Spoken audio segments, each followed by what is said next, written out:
ঈদ মোবারক সবাইকে। সবার ঈদ কেমন কাটছে? আলহামদুলিল্লাহ আমার ঈদ অনেক ভালো কাটছে। তবে আমি আমার ভালো মাকে প্রত্যেকটা মুহূর্তে অনেক মিস করছি। আচ্ছা, আপনারা ঈদের মধ্যে কে কত টাকা সালামি পেয়েছেন?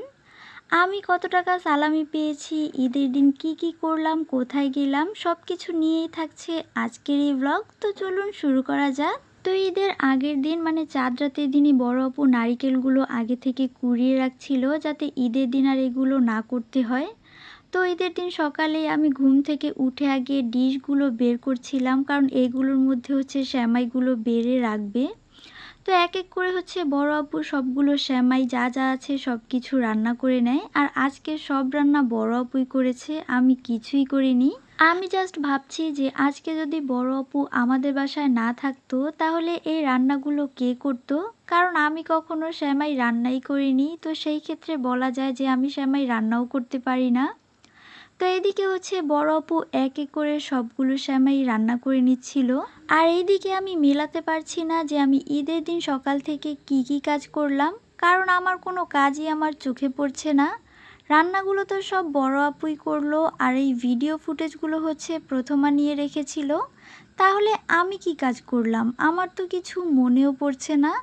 মানে সিরিয়াসলি আমি সকাল থেকে দুপুর পর্যন্ত কি কি করেছি আমার সত্যিই মনে পড়ছে না। তো যাই হোক, এইদিকে হচ্ছে বড় আপু এক এক করে সবগুলো নাস্তাই রেডি করে নেয়। আর এইদিকে হচ্ছে আমি আমার বাবাই আর প্রথমার ড্রেসগুলো সুন্দরভাবে রেডি করে নিয়েছি।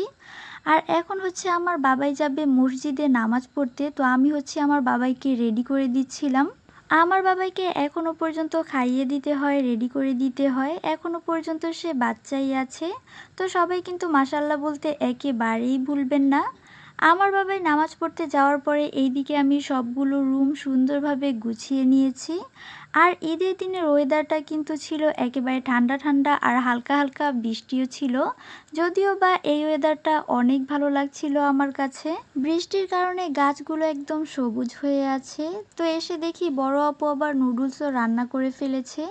তো এই তো আমাদের সব নাস্তা একেবারে রেডি, এবার হচ্ছে খাবার খাওয়ার পালা। আর প্রত্যেকটা আইটেম এত মজা হয়েছিল, আলহামদুলিল্লাহ আলহামদুলিল্লাহ। তো এখানে হচ্ছে আমি সবার জন্য এক একটা করে সব কিছু বেড়ে বেড়ে দিচ্ছিলাম। আর আমাদের বাসায় মিষ্টি জাতীয় খাবারটা খুব কমই খাওয়া হয়, তবে আজকের খাবারগুলো তো বললামই যে অনেক মজা হয়েছিল।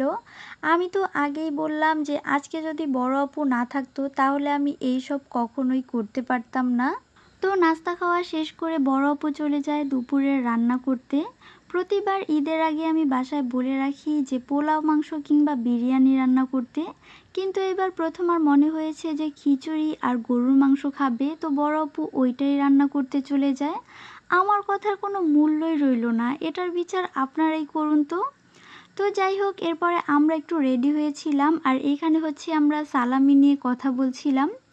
আমার রেডি হওয়ার কোনো কথাই ছিল না। পরে ভাবলাম যে ছোট আপু কল দিয়ে যদি দেখে যে রেডি হয়নি তাহলে অনেক বকা দিবে, তো বকা খাওয়ার হাত থেকে বাঁচার জন্য আমি রেডি হয়ে গিয়েছি। আর আমরা তিনজন হচ্ছে এখানে দেখাচ্ছিলাম, আমি বলছিলাম আমি তো হাতে মেহেদি দেইনি। প্রথমাকে একটু মেহেদি দিয়ে দিয়েছিলাম, যদিও বা আমি মেহেদি দিতে একেবারেই পারি না। তো এই হচ্ছে আমাদের ঈদ আউটফিট, যদিও বা একজনেরও মেইন আউটফিট এইগুলো না। আমি প্রথমা ড্রেস আগে থেকে বের করে রেখেছিলাম, কিন্তু প্রথমা আর সেটা পরে না। এরপরে দেখা যায় প্রথমা যেই ড্রেসটা পরে বাবাইয়ের পাঞ্জাবির সঙ্গে একেবারে ম্যাচিং হয়ে যায়। যেহেতু বাইরে কোথাও ঘুরতে যাওয়া হবে না, সেই ক্ষেত্রে কমফোর্ট একটা ড্রেস পরে সারাদিন শুয়ে বসেই থাকা হয়েছে। তো যাই হোক, এইদিকে হচ্ছে বড় আপুর সব রান্না কমপ্লিট। বড় আপু খিচুড়ি, ডিম ভুনা, গরুর মাংস, সঙ্গে আবার ভর্তাও বানিয়ে ফেলেছে। আর এইগুলো আজকে আমি কিছুই করিনি, কিছু জানিও না। এই হচ্ছে বড় বোন থাকার সুবিধা। ছোট আপু বাসায় থাকলে ছোট আপু করতো, আর বড় আপু এসে এখন বড় আপু করে দিয়ে যাচ্ছে। যাদের বড় বোন আছে শুধুমাত্র তারাই বুঝবে। তো যাই হোক, এই তো ঈদের দিনের পুরো ভিডিও আপনাদের সঙ্গে শেয়ার করলাম। তো আজকের ভিডিও এই পর্যন্তই থাক। সবাইকে আবারও ঈদ মোবারক।